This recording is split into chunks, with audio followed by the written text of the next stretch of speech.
name is Daphne Green. I'm a Park Service Specialist here at Bill Baxter Florida State Park. I've been here 3 years now. October made 3 years. George Brito, he's a Park Service Specialist as well. He's been here a lot longer than I have, so he's just as knowledgeable. And you got Lou Dotson behind you. She's our Assistant Park Manager here just for fun. So, but I want to welcome you to our park. We have 506 acres here. You'll see a little sliver of it of our beach, which is 1.2 miles long. And it's about 5.5 acres, give or take. And the range of the beach you're going to see ranges from either 20 feet to 100 feet. But now since Hurricane Irma hit, it's expanded a little bit more, which made it better for the sea turtles. And I'm going to talk a lot more about that when we get out there. Just wanted to give you a little intro of myself and stuff like that. But I'm a native Floridian, born and raised. I was up in the Panhandle, born up there, and then my parents moved back down here. And so spent a lot of time in Florida. Then I decided to move away after college and went up to Alaska for a little bit, worked out there. Came back because of the cold, and now I'm not leaving. Might be in Jimmy Buffett world later on retirement, but not now. So, but I want to welcome you here. I'm glad you came out and stuff like that. And we're going to talk more about, I hand out you those sea beans papers. You're going to be seeing a few of those on the beach, but I'm going to have that way if we walk around, I'll show you. But once we get out there, we're going to get really into what you're going to be looking at out there and what our beach and park is about and why it's so important to have, especially being just 7 miles outside of downtown Miami, which has millions of people living on the mainland, and you get, you know, what you got out here, and it's nice to have. And if you look behind you, you got your resident ibis. They like to hang out and stuff. So, which for the Miami Hurricanes, that's their mascot right there, the ibis. It's part of it. So let's go out to the beach now and have you have a look out there, and then I'll talk more. Okay, but welcome.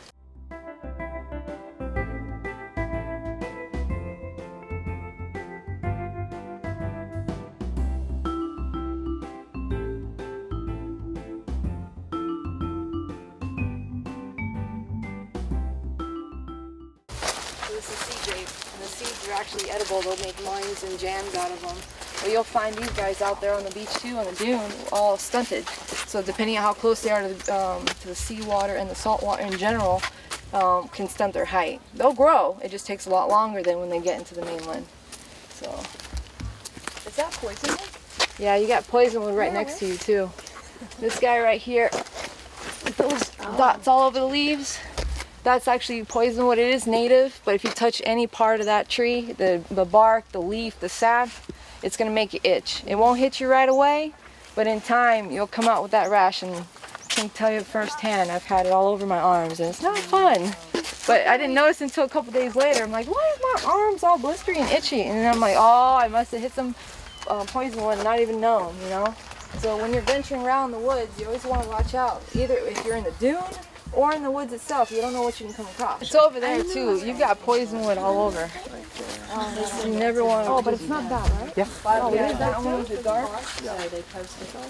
That's more of it right there. It looks so much like just a regular tree. Yeah, I know. Oh, that's the poisonwood. Yeah.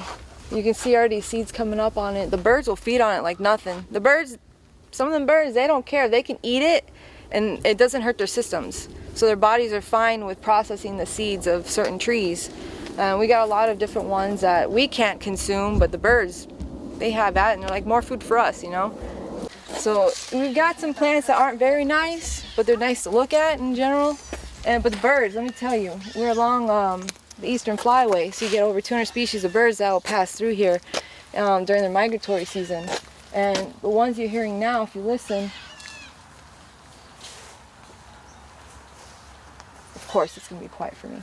It kind of sounds like a cat. That's called a catbird, and they're gray in color, and they'll hang out here during the winter and stuff like that. And there's actually another bird, a very rare bird, that's had only like 4 sightings here in the United States, and it's the loggerhead kingbird. So we've got birders out in force on the trails over here trying to get a glimpse of that guy. So I don't know about the last 2 days if they've spotted it, but They have. They have? Okay, good. Because there was one sighting with a picture, and then they've been out. But when I went walking the other day, they hadn't seen it yet. So, but good. I'm glad they're seeing more of it. Loggerhead. This was taken yesterday morning.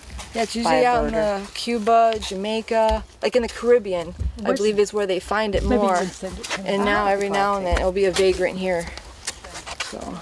It's called the loggerhead kingbird. That is a sighting of a lifetime. Yeah. People fly in from all over the United States. So you do get some rare birds that pop through here, which is good. Like I said, we got 506 acres. This is great land for them because prior to 1992, this was all Australian pine trees here in this park. So they came through when the old, this was all tore down and it was ready to be developed. And then Bill Baggs, he's a Miami news editor for the Miami News back then in the 1960s, and he rallied support for the Park Service. So it was him that actually got the state all happy and excited to try to acquire this property because it was going to be developed. And when that happened, all that Australian pine came into play. So they grew because they had that disturbed area. After that, it just grew. Nothing else I mean, you had a few plants that would grow here, like your Strangler fig, your sea grape. The Strangler fig is pretty well with ficus. So this guy, if it was big enough, it can, you know, hang out with those Australian pine trees that are real tall and stuff like that, can compete. Potatoes providing, because it changed the soil type and it made the soil more acidic. So stuff like this wasn't going to grow that great, plus some of it was just too much shade. So when Hurricane Andrew hit back in '92, it actually was a great thing for the park. It was terrible for humans, but great for the park because it got rid of all those Australian pines, knocked them all down. So the state closed for a year and went ahead and replanted all the native species that you're seeing now. So it took around 130,000 plants, seedlings and saplings. They had biologists that were working to figure out where they wanted to plant things, and then they brought in a lot of volunteers to go ahead and replant. So what you're seeing now, this is the production between 93 and 94 by the time they got everything into the works. So now you're seeing everything come up to the right heights. You'll still find little bands, they tag some of the trees. You'll still find tags on some of these trees and you're like, oh man, you used to be this big. Now you're looking at it, it's like 20, 30 feet tall. So it's pretty neat to see that, and that's where the birds are loving it now, because now they can stop and have fuel to, you know, refuel up and eat and go and be fine. Where before, not so much. They could stop and didn't have much to eat at all. So in that respect, it's been great. And actually right here, this is called passion vine. So when you see the little passion flowers, usually they're like maybe that big around. Now these guys are tiny.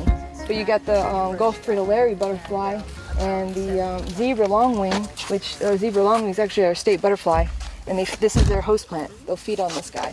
So it's nice to see that this stuff is all, you know, it's spreading. And the hurricane is great because it'll help spread stuff out too. It'll cleanse out the system in the area, and then it actually will spread out seeds as well and stuff. So it's good. So if the birds aren't spreading it, you know, hurricanes can do that too, which is great. Purple flower, right? Yeah, yeah. This one we have a little, Very dramatic purple but a little bit small. So this one is very small because there's various versions of the passion vine, but ours here is tiny. So here's one of our boardwalks. We have 7 beach accesses total, and some of them they actually did the whole boardwalk to it, and some others are just sand and you go through. And so in this area you have more of your sea grape trees. You actually have your cabbage palm over here, which is actually our state tree. And this guy, when they were helping out the park and replanting everything, they got these up from Central Florida. And what they didn't realize they were really doing was they're actually bringing in another species of plant that normally you don't find down here, but now it is, and that's called our poison ivy. So it hitched a ride on a lot of the palms that were coming down. So now we've acquired poison ivy in certain parts of our park. So we try to get rid of it, but it's a vine, it'll come back when it can. But this guy here, like I said, cabbage palm, sable palm, that's our state tree there. And another thing about this guy is they can reproduce pretty quick. So some areas you got a ton of them. They'll put so many, you can have like maybe 5 planted and you'll get 20 by the time a couple years passes through. So you're looking at like, okay. And then other plants just take forever. So here we got prickly ash, which is a nice one to have. That they actually do studies on this one here. So this is one that we take pride in, you know, making sure it stays all right. And we got a lot of it planted out in the lighthouse compound. But they've got tags on it. Let's see if I can find. I say that and then watch the tag fell off or something. But it's tag all these. Just trying to find it. It's a, oh, there it is. Let me pop over here and I can show you. This tag right here, they'll usually have little numbers on it or a letter, and this is what they do for when they're studying them all. They'll have, so everyone that's got that's been planted by Liz, our biologist, she's been here just over 20 years, So she keeps tabs on this guy. It's not one that's, you know, we're trying to bring it back more into the park because it's had a hard time. So we have a lot of plants too that you'll find that are either endangered or threatened or imperiled. So you know, oh yeah, my picture. So it's another thing that we try to, we're not really a preserve, but we try to do what we can to have a good mix of recreation and conserving what we do have so we don't lose it. Because you want future generations, like Bill Baggs wanted, he wants everybody to be able to see this in the future. So we have to try to find that common balance between having fun and recreating and being able to keep what we do have, you know, so we don't lose it. So that's one plant they definitely don't want to lose. But you'll see more. We got the endangered beach star you'll find out on the beach, and I'll show you that one too. See poisonwood, some more of it here. And then you got more of that Virginia creeper hanging out all right in here. It's really cool to see how you go from, if we didn't have the parking lots or anything, you'd have just, when you look into the woods, this is how the whole park would be. It would just be nothing but woody area, you know, trying to get through all this. And you know, back in the early 1800s, before they even built the lighthouse, you had a lot of slaves that are trying to, you know, they wanted to be free. They'd come through all types of terrain like this and venture out over here to the beach just to get rides over to the Bahamas to be, you know, help to get their freedom, be dispersed. So imagine, you know, back then in swampy areas and going through that poison wood and all that, just trying to get, you know, to safety. So now, as you can see, how everything opens up now. Now our beach dune, it's been intact pretty much the whole time that this park has been a park. 1967, and here's a cool thing. On this day, 1967 is when Bill Baggs Florida State Park became a park. So yeah, we became a state park in 1967, and unfortunately, like 2 years later, Bill Baggs actually passed away. So he was a really good activist and used his newspaper for a lot of good. And you can see why, because this is the type of stuff he would see and want to preserve. So this is intact. This is how it looked for the longest, a long time. With all the hurricanes, it'll change shape a little bit. You know, more sand will be collected in certain areas versus others, but this is it. This is what you got. And the cool thing is, when you come out to areas like this is how all Florida should look. We're a peninsula. We got water all around us. And so you should have beaches like this or something similar to this, because this is your first line of defense for hurricanes and big strong storms. You know, all the plants that you see here, all this vegetation helps keep the sand in place. That way when the surge comes, bam, it hits this, and it's less water and less wind making its way in. And without it, now, I mean, look at what we have. We got everything being developed. And if you come out further, you're going to see all those buildings down there. And they don't realize, you know, there's nothing really protecting it. It's just a wall of water and wind that's just going to hit them right away. And people want to be so close to the water and have that great view, which is nice. But then they don't realize, you know, they're going to be paying a lot more money to try to keep things up from being destroyed when they could have had a buffer like this that's pretty and functional. You know, this is what it was designed to do. Daphne, one thing I noticed when we came back right after Hurricane Irma, this trough right here caught all the ocean water. Yep. It washed over the dune and stopped right here. So it was really a lifesaver for the park. Yep. You see how it's like a rolling dune. Not every section is the same height. It's all different heights. So you have your first line, once you get out here, you see all your stunted sea grape trees, the big leaves, okay? That's what I was talking about. Look at how you weren't maybe, 300 feet, not even, and then you get that height difference between the plants, but you have so much salt air and salt water that can hit this area. That's why these plants are only so big. So, but this is fine. I mean, this is what they know. And then the creatures you got going through here, you got the raccoons that'll go through here. Every now and again you get the possums will venture out, but not that far in. Marsh rabbits, you'll see them around. They go through all this, and you'll see all the track marks that they leave. Now if you look down here, you can see that prickly pear that I was talking about. It's one of our native cactuses that we have. And there's one one good reason that in the dunes and stuff like that, for one, you don't want to be walking barefoot through a dune. I'm sorry. I won't ever try to do that. But two, for as many people, we get over 900,000 visitors a year, and to have people just going wherever they want, that would have been a mistake, because this wouldn't be like this if people were allowed to walk in our dunes. And since we don't allow it, that just helps keep this here and helps keep a lot more of our coast intact for this area. Storm happened, Hurricane Irma. This area actually had to be exposed more because it was just all sand. You couldn't get to this axis anymore, so they had to open it up. But if you can see, you've got areas that don't technically have vegetation, but doesn't mean there's not something growing underneath. And that's what we have to try to inform the public about, is just because you see an open area doesn't mean you should put your blanket down and have at it, because all these plants that live on the dunes and the beach dunes, their roots sprawl out. They have to be able to acquire as much fresh water as they can. So when it rains, they take advantage of that, and they have all them roots spread out. They can catch as much water as they can. Then what happens is they're actually helping too to keep the sand in place. And so now you see all the plants that are starting to pop back out. Here, this is the starting of a beach croton. So this plant here, it's got its roots all out in here, but the plant's right there. So you got to think about it in that respect. And another thing, all these little guys here, I've been seeing them enough that I can start picking them out pretty good. But that's that tread softly I was talking about. That's that one plant that has the white flowers right up in here. They can get to be about that tall, give or take. And that's the one, if you look real close, it's got those real tiny hairs. But them hairs are not friendly. So that's one thing you don't want your feet or your hands touching, because that's going to hurt.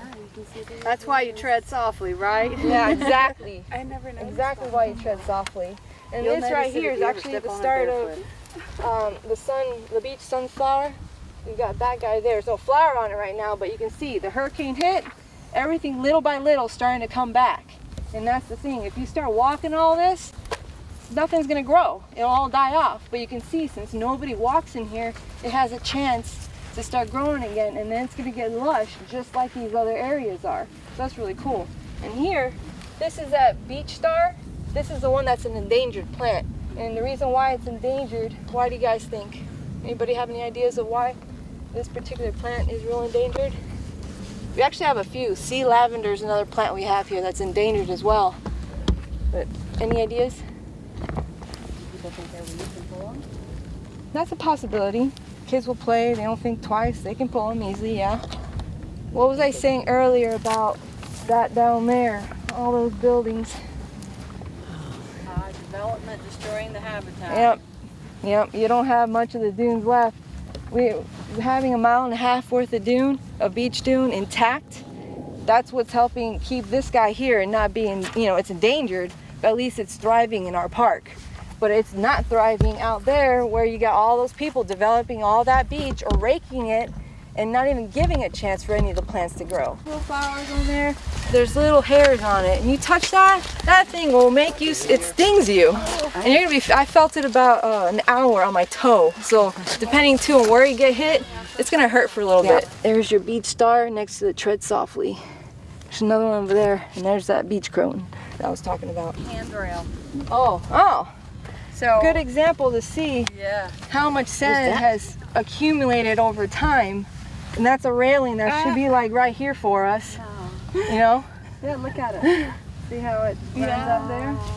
So, yeah, we've acquired so much more I sand. thought it was like a Guess where base lot of rail. this sand is coming from? If you don't think... Hurricane Irma did the best thing for the turtles, because some of our areas of beach, that's the north end, we're going towards our south end. It was actually a lot narrower up in that area, and that's when we were talking about between 20 feet of beach versus 100 feet of beach.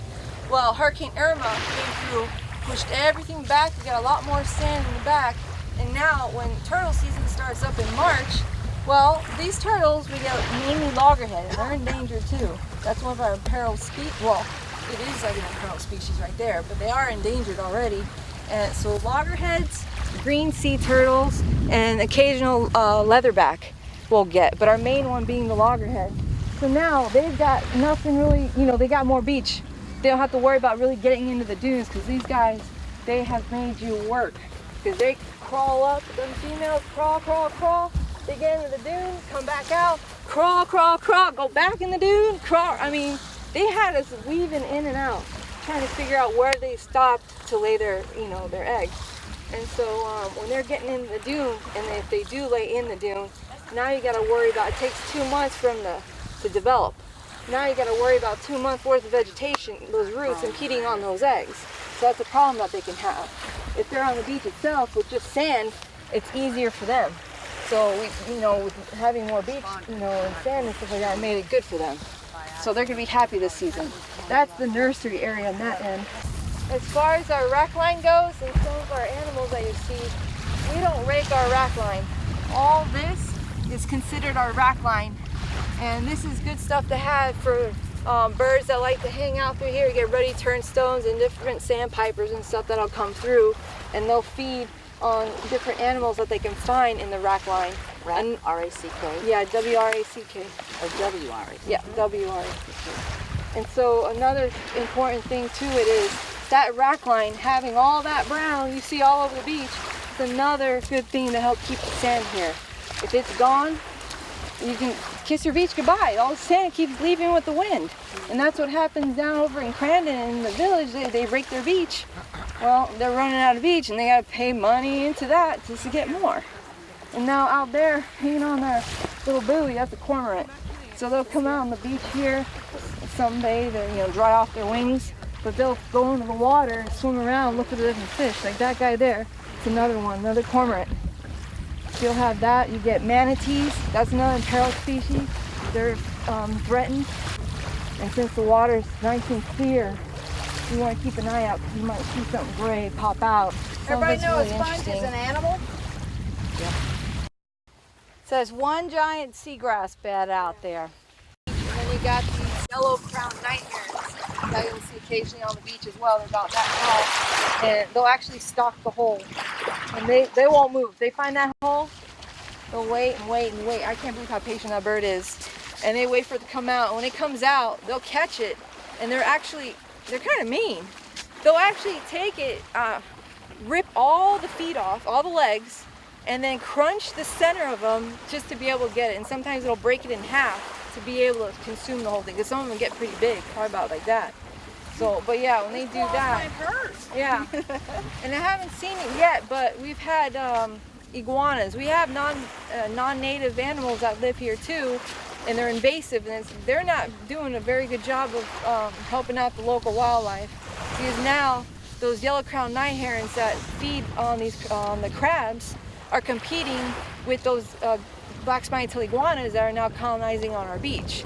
They're omnivores, so they're eating both plants and animals. Now that they figured out that you got crabs on the beach here, I've seen them come after them, and they've gotten them and eaten them. So now that's one, you know, that's a food supply that can dwindle over time because there's more iguanas than birds.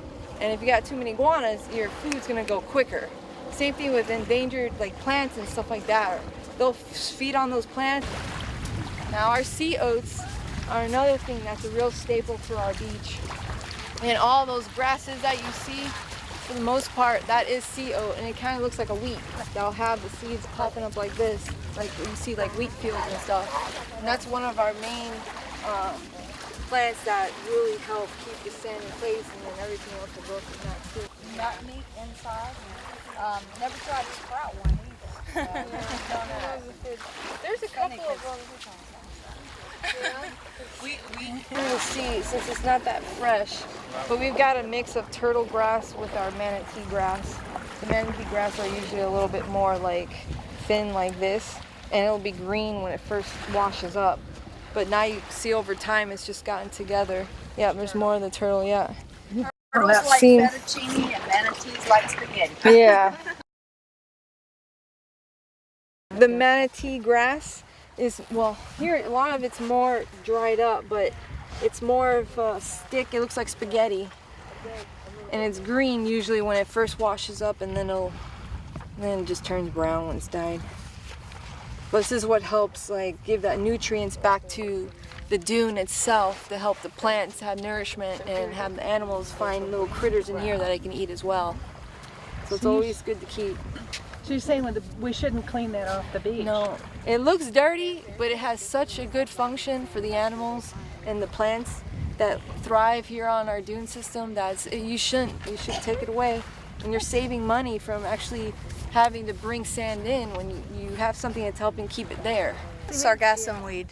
It's actually an algae. Seaweed is a colloquial term. So it floats with these air bladders. Anybody know why a plant might want to stay close to the surface of the ocean? Oxygen's dissolved in the water. What's close to the top? Sunlight? Sunlight. So this is a photosynthetic algae, and it floats in huge mats offshore. Oh yeah. The Sargasso Sea. Sailors used to avoid it because there's no wind out there. They called it the doldrums. And you see a lot of turtles in it too. Hide in it, and that's why they're the same color as sargassum. So you're just seeing under all this sand, you've got more rack line. So it's just layer and layer and layer of just different rack lines that you have. And in time, if it's let go and people weren't always walking on it and things like that, you'll actually have some plants sprouting out of it. So depending on what it is, like we've got mangrove propagules that'll wash up every now and then, and you'll start seeing that mangrove trying to grow, but not necessarily. Here, thanks. Mangrove propagule. So these guys, if they take root, they'll start sprouting up. And depending on the type of environment that it's in, it might be able to thrive. In other cases, it won't. Out here, it doesn't just because of the location of it. But if you go on the harbor, on that end, on the north end, you actually have a lot more mangrove out there. So when it takes place out there and grows, it'll thrive. Whereas here, you got too many people, not the right conditions for it. We'll let people pick these up during our trash cleanups. It helps them with some weight to get a prize, a nice prize at the end. But that's the one I was talking about in general. It's not native to Florida and wasn't supposed to cross the Pacific. But it's here. And it's another sea traveler. Yeah, oh yeah. I had a friend in Ireland send me a picture of a coconut palm on the beach in Ireland. Oh man. Coin vine. Yeah. I can't remember that, but yeah. Because it looks like a coin.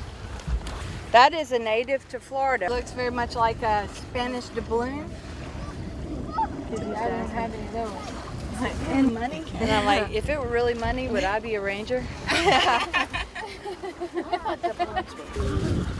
You're Yeah, welcome, they're around. knowledge. So if you guys want to have a look, you don't get got 6 years old. Lots of useless facts. Seashells, as you can see, we don't get many.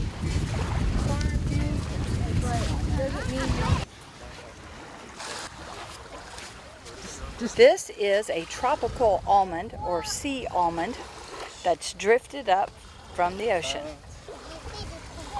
Anything that washes up or anything that is in the water, like we have cushion sea stars that are on the water too. It's very interesting, very diverse. It's like a whole other world in the seagrass beds out there. And what people do sometimes when we catch them, we let them have it pretty much. You're not supposed to take anything that you get at a state park or any national park in general too. And the problem we have is we get folks that'll come in, they find something that's real nice and they take it home. We had a guy with his family take a cushion sea star that was this big. He had it in the back of his truck or vehicle over by the bicycle rental. And they seen him. The guy at the rental place saw him do that and called us out. And so our Aryan got FWC out there and he got cited for it because, you know, he did no water, just a towel, put in the back.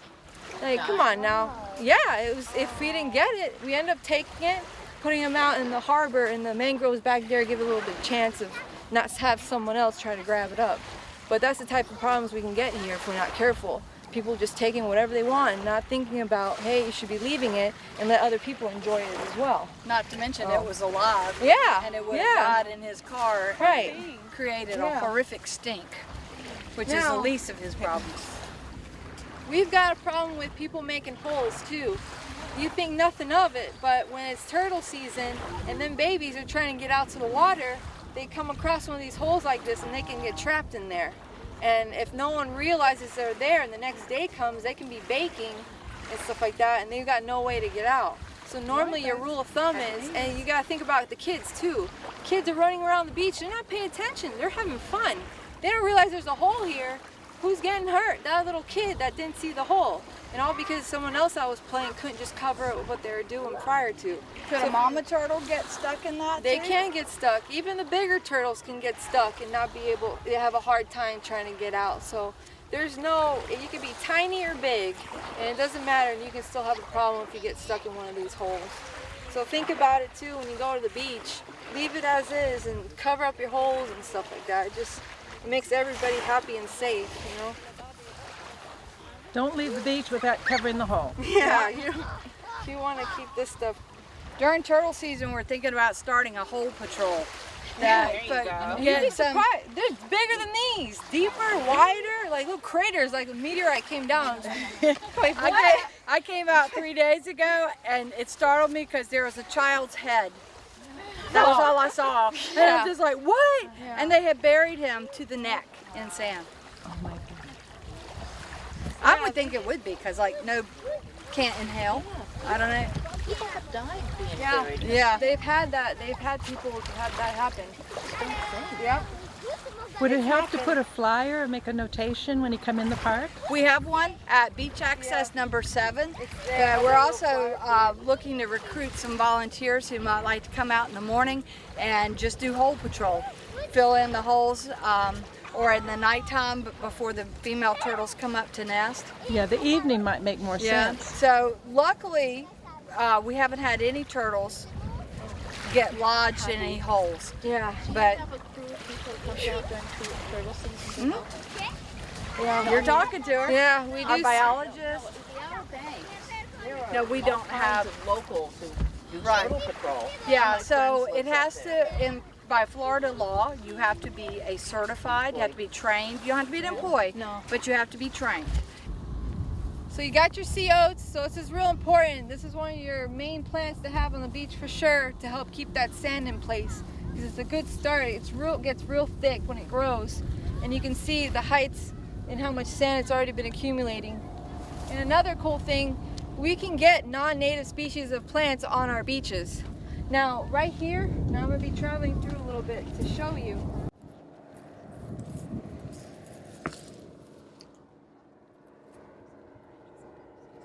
You can see with this plant, it keeps itself in check. It's not going to grow and just take over the whole thing as this non-native scavola does. And I've got photos I can show you of that one there. You want me to hold your book? Yeah, got a whole lot. You can see how thick it gets. And when it's that thick, that's what's helping, get it. It pretty much chokes out all your native species because it can really get out of hand. And that's the one from Hawaii. Yes. And then when I flip it over, this is your native one, and that's the one that you're seeing just behind us.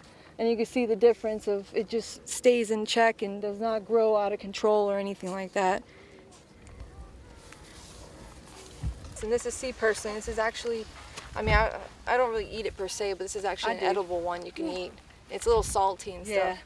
And when you what- pick it from the beach, it's quite salty, but it's great in stir fries. And what is it called? Sea purslane. Purslane. Yeah. It grows in a lot of different places. It gets taller as it gets Yep. off the beach, Yep. and it's very high in omega-3 fatty acids. Yeah, so if you let this go, it'll grow out tall and just take over and stuff like that, which is nice to have. Some of the animals will feed on it as well. But if we leave it like this and people just walk, it's not gonna last. You know what I mean? It's just on this little threshold right here, people will put their stuff here because like, oh, it's a nice open area. When you see over here, you got beach elder actually trying to grow back in too. Got it there, it's trying to work its way out. Along with this guy too. This actually looks like railroad vine. That guy got knocked back a little bit, has a nice purple flower, or pinkish flower. But it's been, it used to be real abundant and it got pushed back with the hurricane, but it's starting to slowly come back now. There's gonna be more down further when we walk over.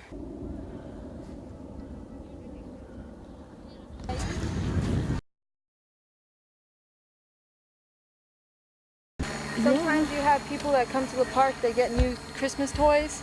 Sometimes they'll get them drones. And technically drones are not supposed to be flown in state parks because it's a hazard for humans if they fall out of the sky or for wildlife. So what's going to happen to this person? Well, our assistant park manager will go over and talk to them and tell them that. Our fall winter time, we get, it's like, to me anyway, for being here 3 years, it's night and day with the crowds that come between the winter crowd and the summer crowd. Snowbirds. Yeah. All kinds So during the summertime, we usually have trash cans all lined up. All those all those little posts you see, usually had a can. Well, ever since Hurricane Irma, we had taken all the cans off the beach and we decided not to leave them out here. We took them off. Well, you could tell the difference. And people are actually bringing out their trash. You get a few still that'll leave something here and there, but the majority of the folks are actually taking their trash off the beach. You pack out what you pack in. Well, the summer crowd, we're trying to change their mentality. And, you know, they come here, they enjoy it, but then you look at it the next morning and you're like, what did you just do? 10,000 people in an afternoon visit this park. Yeah. Looks like 30,000 had a party. Yeah.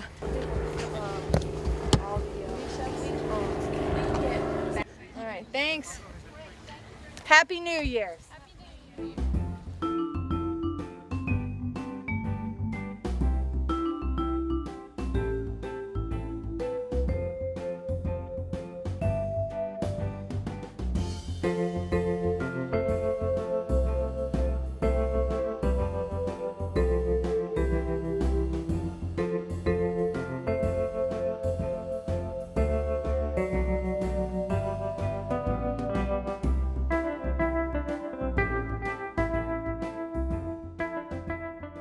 Actually, this is post-Irma.